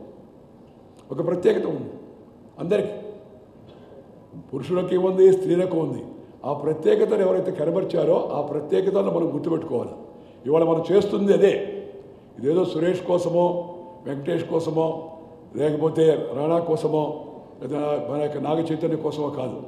ఇవాళ ఎందుకు చేస్తున్నాం ఈ పని అంటే, ఎందుకు నేను కూడా పనిగట్టుకొని వచ్చానంటే, నాయుడు గారి జీవితాన్ని నలుగురికి తెలిసేట్టుగా చేసి దాంట్లో నుంచి కొత్త తరం, యువతరం, భావితరం ఉత్సాహం పొంది, ప్రేరణ పొంది వాళ్ళు కూడా ఆ స్థాయికి చేరే ప్రయత్నాలు చేయాలనే ఉద్దేశంతో మనం ఇవాళ ఈ సభ ఏర్పాటు చేసుకుంటాం. చాలామంది పుట్టుంటారు, కొంతమంది చనిపోయి కూడా ఉంటారు. మన మీటింగ్ మొదలుపెట్టిన తర్వాత కొందరు చనిపోయి కూడా ఉంటారు. చనిపోయిన వాళ్ళందరినీ సమాజం గుర్తుపెట్టుకోదు. కొంతమంది చనిపోయిన తర్వాత కూడా బతుకుతూ ఉంటారు. నాయుడు గారు ఆ కోవ. కొంతమంది బతికినా, ఇందాక చెప్పాడు కదా దాసరి గారు, వాడు బతికినా సచ్చినా ఒకటే పెద్ద లెక్క చేయడవాడు. ఉన్న వాళ్ళలో ఒకటి. హైదరాబాద్ జనాభా 8 లక్షలు, దాంట్లో నువ్వు ఒకటివి. నీ పేరు ఎవరికి గుర్తుండదు. ఎందుకు నువ్వేం చేయలే. చిట్టి నా బతుకు శ్రీరామరక్ష, దేశం సంగతి దేవుడు ఎరుక, ఎవడట పోతే నాకెందుకులే అని అనుకుంటే అటు కాకుండా సమాజం కోసం జీవించాలా. రెండవది నేర్పును, ఓర్పును, కూర్పును, మార్పును ఇవన్నిటి కలిపిన చేర్పును మనం తీసుకొచ్చి మన యొక్క ప్రత్యేక ప్రతిభను కనపరచాలి. ఆ జిజ్ఞాస, ఆ యొక్క ఉత్సాహం ప్రతి ఒక్కరికి ఉండాలి జీవితంలో. నేను అప్పుడప్పుడు sometimes I see Raghavendra గారిని చూస్తే నాకు అప్పుడప్పుడు నాకు ఈర్ష్య అనేది లేదు. నా మనసులో నాకు ఎప్పుడు ఈర్ష్య లేదు. కాంపిటీషన్ వస్తుంది. ఏమిరా ఇంకా ఈ వయసులో కూడా ఏమి స్మార్ట్గా ఆయన సినిమాలు తీస్తున్నాడు. Creation of a cinema is not an ordinary thing. నేను ఇవాళ చాగంటి కోటేశ్వరరావు గారి యొక్క ఉగాది ప్రవచనం విన్నాను ఉదయం. రాజకీయ నాయకులు వాళ్ళ ఉపన్యాసాలు ఇతరులకు చెప్పడమే కానీ ఇతరుల ఉపన్యాసాలు వినరు. వినే ఓపిక కూడా చాలామంది. చప్పట్లు కొట్టించుకోవడమే కానీ చప్పట్లు కొట్టి అలవాటు కూడా ఉండదు. అప్పుడప్పుడు అనుకుంటారే ఇంత బ్రహ్మాండంగా మాడితే ప్రధానమంత్రి ఏందయ్యా పార్లమెంట్ అనుకున్న చప్పట్లు రాలేదంటే ఆ ఉండేవాళ్ళందరూ ఎవరు? ఇతరుల చేత చప్పట్లు కొట్టుకునేవాడు. వాళ్ళు ఇంకోరు చప్పట్లు కొడతారు ఆశిస్తే. So when you see such people, when you see Raghavendra, when you see Darshakaratna, Dasarnarao garu, or you see even Jumana garu ivala vayasu meerina aa rojullo natana aa Satyabhamaga మీరజాల Garuda అని చెప్పని పాట పాడుతుంటే ఆ అతిశయం ఒక రకమైన అహంకారం కాదు, అది అతిశయం. ఇవన్నీ మన పురాణాల్లో ఇతిహాసాల్లో నిండుగా ఉన్నాయి. కానీ దురదృష్టం ఏంటంటే మనం పురాణాలు చదివేదానికి సిద్ధంగా లేవు. ఇప్పుడు మహాభారతము లేదా రామాయణము లాంటి ఉత్కృష్టమైన గ్రంథాల్లో మనకు ఎన్నో తెలుసుకోవాల్సిన విషయాలు ఉన్నాయి. శ్రీరామచంద్రుడు ఆదర్శ ప్రజా పాలకుడు, ఆదర్శ కుమారుడు, ఏకపత్ని వృతుడు, చక్కని పరిపాలన చేశాడు. ఆయన రామరాజ్యం కావాలంటారు. కృష్ణుడు రాముడి కన్నా తెలివైనవాడు, అన్నీ చూపించగలడు. రాఘవేంద్ర గారు చూపిస్తున్నట్టుగా ఆయన కృష్ణరాజ్యం కావాలని ఎవరు అన్నారు, రామరాజ్యం కావాలంటారు. అసలు కూడా రామరాజ్యం కొద్దిగా ఎండగా ఉంటుంది, నిండుగా ఉండదు, కష్టాలు కూడా ఉంటాయి దాంట్లో. నిజము సత్యానికి దగ్గరగా నిలబడాలంటే కొద్ది కష్టంగా ఉంటుంది. సత్యానికి దూరంగా వెళ్ళాలనుకోండి గడిచిపోతూ ఉంటుంది. నేను ఎప్పుడు రోజు అనుకుంటాను, జీవితంలో కొన్ని సిద్ధాంతాలకు, కొన్ని విలువలకు, కొన్ని సాంప్రదాయాలకు, కొన్ని నిబద్ధతకు కట్టుబడి ఉండాలా అని అంటే అంత సులభం కాదు. వదిలేస్తే ఫ్రీగా నివసించవచ్చు. కానీ కట్టుబడి ఉండాలంటే ప్రతిరోజు ప్రతి క్షణం చూసుకుంటూ ఉండాలి. ఎక్కడన్నా పొరపాటు జరుగుతుందేమో, మనం ఏదైనా వేసే అడుగులో ఏదైనా పొరపాటు ఉందా అని దాన్ని గమనించుకుంటూ ఉండాలి ఎప్పటికప్పుడు. అది కొద్దిగా కష్టమైన విషయం. కానీ కష్టమైనా అది నీకు ఇష్టమైతే, ఆ కష్టం నీకు ఇష్టమైతే అది ఎంతో సంతృప్తినిస్తుంది. నేను మామూలుగా సాధారణ కుటుంబంలో పుట్టాను, పల్లెటూరులో. చిన్నప్పుడు 3 కిలోమీటర్లు నడిచాను స్కూల్కి పోవడానికి. కిరసనారి బుడ్డి కింద చదువుకున్నాను. మా నాయన, మా అమ్మ, మా తాత వాళ్ళు ఎవరికి ఆ రాజకీయ వారసత్వం లేదు, లేదా ఆ గాంధీ నెహ్రూ టైటిల్ కూడా లేదు. లేకపోయినా 7 దాకా వచ్చానంటే, 7 దాకా అంటే అయ్యే తోట దాకా కాదు.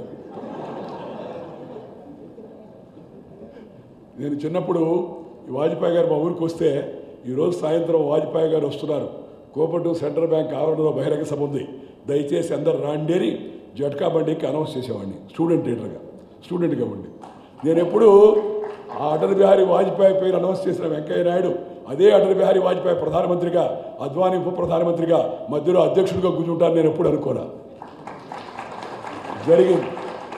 జరగడానికి కారణం ఇంకేమీ లేదు. ఎందుకు ఈ మాట చెప్తున్నానంటే, కష్టపడి పనిచేయడంలో ఎక్కడికైనా చేరవచ్చు. నాయుడు గారు కష్టపడి పనిచేసి ప్రతి విషయంలో శ్రద్ధ తీసుకొని, ఈ నాయుడు కాదు, ఆ నాయుడు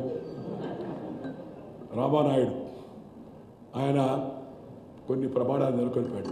నా మాటగా చెప్పాలంటే, సినిమా హీరోలందరినీ చాలామంది నాయకులు అంటుంటారు. కరెక్ట్, నాయకులు, ప్రతినాయకులు, వీళ్ళని ప్రతినాయకుడు అంటారు అనుకుంటాను. కానీ సినిమా రంగంలో నిజమైన నాయకుడు రామానాయుడు అని చెప్పని అనుకుంటాను నేను. ప్రతి ఒక్క దానిని పర్ఫెక్షన్ చేశాడు, అనేక ప్రయోగాలు విజయవంతం చేశాడు. ఆయన మామూలుగా ఉన్నాడు, మనిషి మామూలుగా ఉన్నాడు. రాజకీయ రంగానికి వచ్చాడు, రాజకీయ రంగంలో కూడా ప్రజలకు మేలు చేయడం కోసం ఆయన పరితపించాడు. నేను ఒకసారి చెప్పాను, నాయుడు గారు అక్కడి నుంచి ఇక్కడికి వచ్చారు, ఎందుకు సార్ తొందరగా వెళ్ళిపోండి అని చెప్పాను. ఇంకెవరినైతే అపార్థం చేసుకునేవాడు, పోటీ అని వెళ్ళిపోమన్నాడేమో అని చెప్పాను. ఆయన అన్నాడు, లేదు ఇది కూడా చూద్దాం, దీంట్లో కూడా ప్రయత్నం చేయాలి. నేను చెప్పాను, మీలాంటి మంచి మనిషి ఇక్కడ ఉండడం చాలా కష్టం అని నేను చెప్పాను. ఎందుకంటే రాజకీయం ఎలా ఉందో మీ అందరికీ కూడా తెలుసు. ఆ రాజకీయ రంగంలో కూడా మంచి పేరు తెచ్చుకున్నాడు. రాజకీయ రంగంలో ఉండి రాజకీయం అంటలేదు ఆయనకి.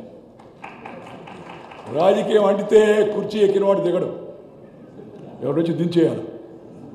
వయసు మీరినా వదిలిపెట్టడు. అయ్యా నీకు వయసు అయిపోయిందాడు, పర్వాలేదు అయ్యా, ఇంకా ఈ చైర్లో కాబట్టి ఈ చైర్లో పోతాను అని చెప్పాల్సి వస్తుంది. దాని ఆకర్షణ అలాంటిది, ఆ రాజకీయం యొక్క ఆకర్షణ అలాంటిది. కానీ దానికన్నా ఆకర్షణ ఏమైంది, జనానికి మేలు చేసి, జనం 10 మంది మన గురించి మంచిగా మాట్లాడుతూ ఉంటే అంతకు మించినట్టు సంతోషం, ఆనందం ఇంకొకటి ఉండదని నేను అనుకుంటున్నాను. కొన్ని సుఖాలు, చిన్న చిన్న సుఖాలు వదులుకున్న 10 మంది జనం నీకు ఎక్కడ కనపడితే అక్కడంతా నిన్ను గురించి, మీ తండ్రి గురించి, లేదా మీ కుటుంబాన్ని గురించి 4 మాటలు చెప్తూ ఉంటే అదే సంజీవని, అదే మహా సంతోషం కలిగించేది. మా అమ్మాయి చెప్తూ ఉంటుంది, మా నాన్న అప్పుడప్పుడు మా ఇంటికి వస్తుంటాడని చెప్పాను. దాంట్లో కొద్దిగా వెటకారం కాదు కానీ కొద్దిగా ఉంది, ఒక చురక లాంటిది, గుర్తు చేస్తూ ఇల్లు కూడదు నాన్న అని. మా ఆవిడ ఈ మధ్య ఇంతకుముందు పెద్దగా మాట్లాడేది కాదు, మహాతల్లి పాపం. ఆమె చెప్తూ ఉంటుంది, మిత్రులు చెప్తుంది, మా ఆయన నేను రోజు చూస్తానని. ఎక్కడ చూస్తామంటే టీవీలో చూస్తానని.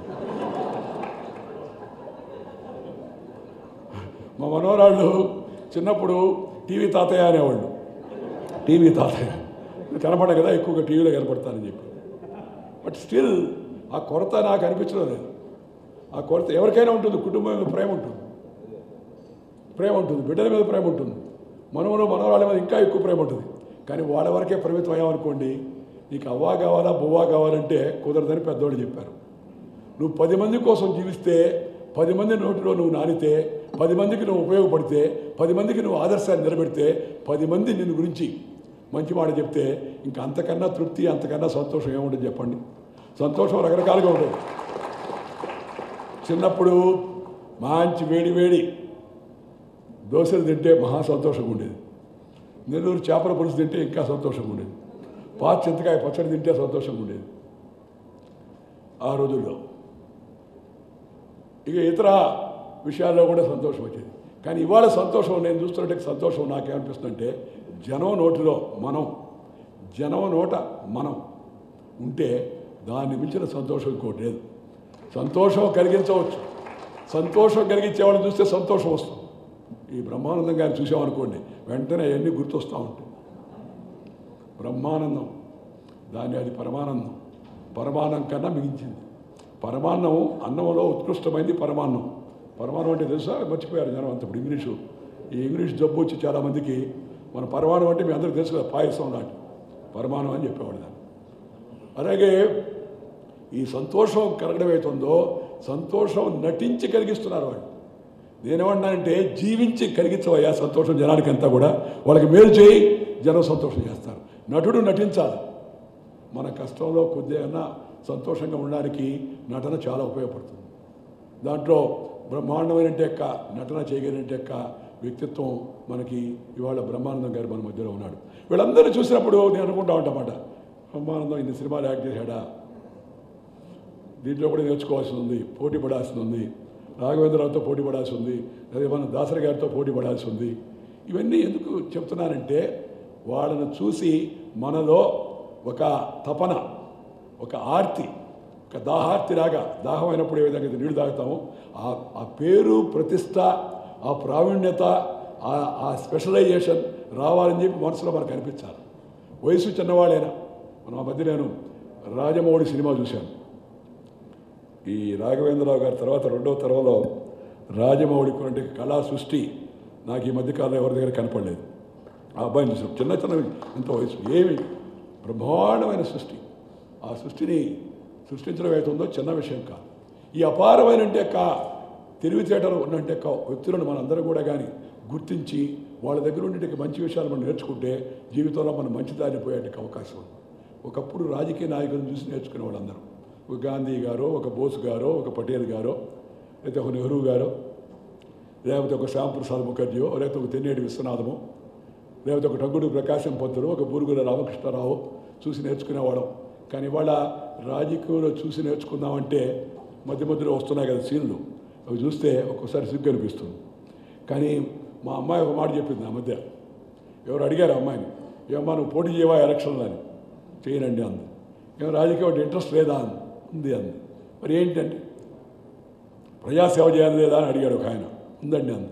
మరి ఏమండి ఎందుకు రాజకీయంలో రావంటే ఒక మాట చెప్పింది ఆమె. ఏంటంటే నాయకుడు అంటే రాజకీయ నాయకుడే కాదు, ఏ రంగంలో అయినా సరే ప్రజ్ఞా విశేషాలు కనబరిస్తే వాళ్ళందరూ నాయకులే అని చెప్పింది. నువ్వు డాక్టర్ నాయకుడు, యాక్టర్ నాయకుడు, ట్రాక్టర్ నడిపే రైతు వాడు నాయకుడు, ఆ వ్యవసాయంలో వాడు నాయకుడు, ఒక టీచర్ నాయకుడు, ఒక కెమెరామెన్ నాయకుడు, ఒక మేకప్ ఆర్టిస్ట్ నాయకుడు, ఒక స్క్రిప్ట్ రైటర్ నాయకుడు. వీళ్ళందరూ అసమాన ప్రతిభా విశేషాలు కలిగిన వాళ్ళందరూ. సో వాళ్ళ నుంచి మనం ఈ 64 రకాలైన కళలు మన భారతదేశం కళ్ళకు కాణాచి దాని నుంచి మనం అందరం కూడా చేసుకోవాల్సిన అవసరం ఉంది.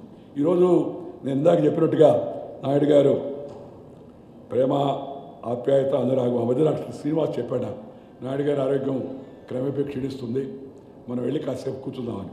నేను ఉదయాన్నే వెళ్ళాను. వెళ్ళి కాసేపు కూర్చుంటే ఆయన పాపం ప్రేమగా దగ్గరుండి నాకు మంచి ఉపాహారం అంటే పలహారం, ఉదయం ఉపాహారం అంతా ఉపాహారం కూడా చాలామంది గుర్తులేదు. ఇదంతా బ్రేక్ఫాస్ట్ అయిపోయింది. అంతా ఫాస్ట్ ఉంటే కదా బ్రేక్ చేయడానికి. చాలామంది ఫాస్ట్ చేయరు, ఇంకా బ్రేక్ ఏం చేస్తారు చెప్పండి. మన ప్రేమతో ఆదరంతో అభిమానంతో ఆయన నన్ను తినిపించాడు. చూస్తున్నప్పుడు అనిపించింది నాకు క్రమేపీ ఆరోగ్యం తగ్గుతుందని. కానీ మనిషి ముఖంలో కానీ మాటల్లో కానీ అది ఎక్కడ కనపడింది. అప్పటికి కూడా మొక్కబోయని ఆత్మస్థైర్యం అనుకుంది. నేను చనిపోయిన రోజు వెంకటేష్ చెప్పాను, ఆయన బాధపడాల్సిన అవసరం లేదు, ఎందుకంటే నాయుడు గారు నిండు పరిపూర్ణ జీవితాన్ని జీవించి మనందరికీ ఆదర్శాన్ని చూపించి వెళ్ళిపోయాడు. బాధపడాల్సిన అవసరం, ఎందుకంటే నేను బాధపడ్డా నువ్వు చేయగలిగింది ఏమీ లేదు. ఇందాక మురళీమోహన్ గారు చెప్తున్నారు, ఈ సినిమా రంగంలో ఈ మధ్య చాలామందికి ఇవి జరుగుతున్నాయి, ఎందుకంటే మృత్యుంజయ యాగం ఏదో చేస్తారండి. యాగం చేయడం తప్పు లేదు, యాగం చేయవచ్చు మన తృప్తి కోసం. కానీ ఎప్పుడు ఎక్కడ టైం అనేది ఆ పైనుండి ఆయన ఫిక్స్ చేశాడు. పైనుండి ఆయన అంటే ఇప్పుడు తోటలో పైన ఉండేవాళ్ళు కాదు, దేవుడు ముందే ఫిక్స్ చేసి ఉంటాడు. మనం కర్మ సిద్ధాంతాన్ని నమ్మినవాళ్ళం. అందుకని మనకి ఇచ్చిన టైం లోపల ఆ టైం టేబుల్ లోపల మనం ఏం చేసామా అనేది మనం గుర్తుపెట్టుకుంటే ఆ టైం కూడా దాన్ని గుర్తుపెట్టుకుంటుంది. 10 కాలాల పాటు, కాలము అంటే టైం, 10 కాలాల పాటు వ్యక్తులు జీవించడానికి అవకాశం ఉంది. నాయుడు గారు చక్కని జీవితాన్ని జీవించి చక్కని కుటుంబాన్ని వారు కని పెంచి పోషించి ఒక ఆదర్శమైన కుటుంబం అంటే నాయుడు గారి కుటుంబం అని చెప్పి అనుకునే విధంగా మనందరి ముందు కూడా నాయుడు గారు ఒక ప్రేమ, అనురాగము, అభిమానము, ఆప్యాయత ఇవన్నీ సమ్మిళితమైన కుటుంబంగా వారు ఒక మంచి కుటుంబాన్ని మన ముందు పెట్టారు. కుటుంబ వ్యవస్థ క్రమేపీ క్షీణిస్తుంది. ఒక్కసారి తలుచుకుంటే బాధేస్తుంది. నాకు పాత రోజుల్లో మొదట ఎమ్మెల్యే అయినప్పుడు కూడా ఎంత తిరిగినా సాయంత్రానికి ఆ ఊరికి వెళ్ళి ఆ గాలి హాయిగా సాయంత్రం పూట ఆ వెన్నెల్లో ఆరు బయట మంచం వేసుకొని చొక్కా ఇప్పేసి బనీతో కూర్చొని వాళ్ళు వీళ్ళు వస్తుంటే ఊళ్ళో అందరూ ఆ అమ్మమ్మలు, పిన్నమ్మలు, అక్కలు, బంధువులు అందరూ వచ్చి స్నేహంగా ప్రేమగా అడుగుతూ ఉంటే ఎంతో సంతోషంగా ఉండేది. ఇప్పుడు చొక్కా ఇప్పడానికి వీల్లేదు, ఇప్పితే మిగతా లోపలికి పోతాయి. ఊరిలో కూడా ఇంతకుముందు లాగా మంచి వాతావరణం లేదు, వాతావరణం చెడిపోయి ఉంది. అలాగే ఇతరత్వమైన కూడా వచ్చి ఉన్నాయి. మన కుటుంబ వ్యవస్థలో ఉన్న ప్రపంచంలో కల్లా భారతదేశాన్ని గురించి చెప్పుకోదగింది అన్నిటికన్నా ఉత్కృష్టమైంది భారతీయ కుటుంబ వ్యవస్థ. ఆ ప్రేమ, అభిమానం, ఆదరం, వాత్సల్యం ఇవేవైతే ఉన్నాయో అవి వర్ణనాతీతమై. అంతేగాని అక్కడ అదేదో అమెరికా లాగా ఇదే పాశ్చాత్య దేశాల్లో ఉండే పద్ధతి వాటి గురించి విమర్శించడం నా ఉద్దేశం కాదు. కానీ వాటికి మనకి చాలా తేడా ఉంది. మనకు ఆధ్యాత్మిక సంపద ఉంది, మనకు వారసత్వం ఉంది, మన కుటుంబ వ్యవస్థ ఉంది, మనకు ప్రేమ, ఆదరం, అభిమానం ఉంది. వాటన్నిటిని మనం కాపాడుకోవాల్సిన అవసరం ఎంతో ఉంది. చాలామంది సినిమా వాళ్ళు అందరూ ఉన్నారు కాబట్టి ఎంతవరకు సాధ్యమో నాకు తెలియదు. కానీ నాయుడు గారు కూడా చెప్తుండేవాడిని నేను, సినిమాల్లో ఈ మధ్య కాలంలో సినిమా ఇగో ఈ టీవీ ఛానల్ కూడా ఎన్ని ఛానల్లో లెక్క పెట్టడమే కష్టంగా ఉంది. మొన్న ఎవరు చెప్తుంటే ఒక ఆయన అన్నాడు, మహానుభావ మీరే కదా కారణం అని. మేమేం కారణమే అన్నా, అంతకుముందు 50 ఏళ్ళుగా ఒకే ఒక ఛానల్ ఉండేది, దూరదర్శన్. దూరం నుంచి దర్శనం చేసుకో, బ్లాక్ అండ్ వైట్ చూసుకో అని చెప్పని మీరు వచ్చి 600-700 ఛానళ్ళు పెట్టారు. ఇప్పుడు ఆ లెక్క పెట్టడానికి వికృతంగా ఛానల్ తయారైపోయినాయి. 24/7 వాళ్ళు breaking news, making news, good news, bad news, ఏ న్యూస్ లేకపోతే ఒక ఛానల్ వాడి మీద ఇంకో ఛానల్ వాడి న్యూస్ ఇవన్నీ వస్తున్నాయి అని. ఈ సినిమా, ఈ టీవీ, ఈ రెండిట్లో ఈ మధ్యకాలంలో వైలెన్స్, అబ్సీనిటీ, వల్గారిటీ, వాళ్ళు ఏమనుకున్నా నేనేమనుకోను, నాకు ఆ భయం కూడా లేదు. నాకు ఎవడో ఒకటి చెప్పేవాడు కావాల్సిన అవసరం ఎంత కూడా ఉంది. అబ్సీనిటీ, వల్గారిటీ, వైలెన్స్ ఈ యొక్క పాళ్ళు మితిమీరుతూ ఉన్నాయి. వీటిని తగ్గించాల్సిన అవసరం ఉంది. సినిమా, టీవీ మహాప్రభావితం చేస్తుంది మనిషిని, ముఖ్యంగా యువతరాన్ని. అలాంటప్పుడు వాటిని సమపాడలో ఉంచి ఆ పదాలు, ఆ డైలాగులు రాసిన వాటిని నువ్వు అనుకుంటే ఆ మాటకు అవతలవాడు చప్పట్టు కొట్టవచ్చు తాత్కాలికంగా. కానీ ఆ తర్వాత అది ఎంత దుష్పరిణామాన్ని చూపిస్తుందో మనం చెప్పలేము. డైలాగుల స్థాయి తగ్గిపోతా ఉంది, మాటల స్థాయి తగ్గిపోతుంది, పాటల స్థాయి తగ్గిపోతుంది, సంగీతం స్థాయి తగ్గిపోతుంది. ఇప్పుడు సంగీతం తక్కువ, వాయిద్యం ఎక్కువ, వాయింపుడు అంతా కూడా అంతా. ఇవన్నీ కూడా కానీ మనం ఒకసారి ఆలోచించుకొని ఆ ప్రమాణాలను నిలబెట్టేందుకు అందరూ కూడా ప్రయత్నం చేస్తే నాయుడు గారికి అది మనం నిజమైన అది సంస్మరణ అవుతుందని చెప్పి నేను భావిస్తున్నాను. సుబ్రహ్మణ్యం మరొకసారి హృదయపూర్వకంగా అభినందిస్తున్నాను. అయితే సుబ్రహ్మణ్యం గారు ఒక చిన్న పొరపాటు చేశాడు. ఏంటంటే నేను పోయిన తర్వాత చెప్పాల్సిన విషయాలు ఈరోజు నేను ఉండగానే చెప్పేశాడు. నేను పోయిన తర్వాత చెప్పాల్సిన విషయాలు నేను ఉండగానే చెప్పాడు. నేను ఆయన అనుకున్నంత గొప్పవాడిని కాదు, నాకేదో ఒక అవకాశం లభించింది. ఆ అవకాశాన్ని 10 మందికి ఉపయోగపడే విధంగా దాన్ని ఉపయోగించాలన్న ఉద్దేశంతో నాకు వచ్చిన అవకాశాన్ని భారత పార్లమెంట్లో కానీ ప్రభుత్వంలో కానీ వీలైనంత వరకు దేశ ప్రజలకు, తెలుగు ప్రజలకు మేలు చేయడం కోసం ప్రయత్నం చేస్తున్నాను. ఈ సందర్భంగా మీ అందరికీ మనవి చేస్తూ రామానాయుడు గారి జీవితాన్ని మనందరం కూడా వారి దగ్గర స్ఫూర్తి అందించుకొని మన జీవితాల్లో వెలుగును నింపుకునేందుకు, ఇతరుల కోసం జీవించేందుకు మనందరం కూడా ప్రయత్నం చేయాలని చెప్పి మీ అందరికీ కూడా మనవి చేస్తూ, నాయుడు గారి పుణ్యమేమో నాకు గొంతు కూడా వచ్చింది మధ్యలోనే. నేను ఉదయం అయితే అసలు పనిచేయలేదు, ఇవాళ ఉదయం అసలు పనిచేయలేదు. నెల్లూరులో కూడా మీటింగ్లో ఉన్నాను. అది అయిన తర్వాత వస్తుంటే నాకు సుబ్రహ్మణ్యం గారు చెప్పారు. నేను అన్నాను, నేను ఆలస్యంగా రావడం నాకు ఇష్టం లేదు, చెప్పడం లేదు. 4 నుంచి 6 దాకా జరుగుతుందిలేండి, మీరు వచ్చేయండి అని. అందుకని నెల్లూరు నుంచి హడావుడిగా తిరుపతికి వచ్చి హెలికాప్టర్లో తిరుపతిలో విమానం ఎక్కి విమానాశ్రయం నుంచి పరిగెత్తుకుంటూ వచ్చాను. ఇవాళ ఆదివారం కాబట్టి ట్రాఫిక్ కూడా లేదు, అందుకని తొందరగా వచ్చేటికి అవకాశం కూడా లభించింది. మిమ్మల్ని అందరినీ కలిసేటికి అవకాశం లభించింది. చాలా సంతోషం. నాయుడు గారి కుటుంబానికి నేను చెప్పేది ఒకటే, నాయుడు గారిని నిత్యం గుర్తుంచుకోండి, ఆయన జీవించినట్టు మీరు కూడా జీవించండి. నమస్కారం. జై హింద్. వికసిస్తున్నా వెన్నెల గువ్వై విహరిస్తున్నా మధుర భావనల సుదల వాహినిగా ఎగసిన హృదయముతో. వెన్నెల కంటే అందంగా ఉంది ఎవరి సుందరి?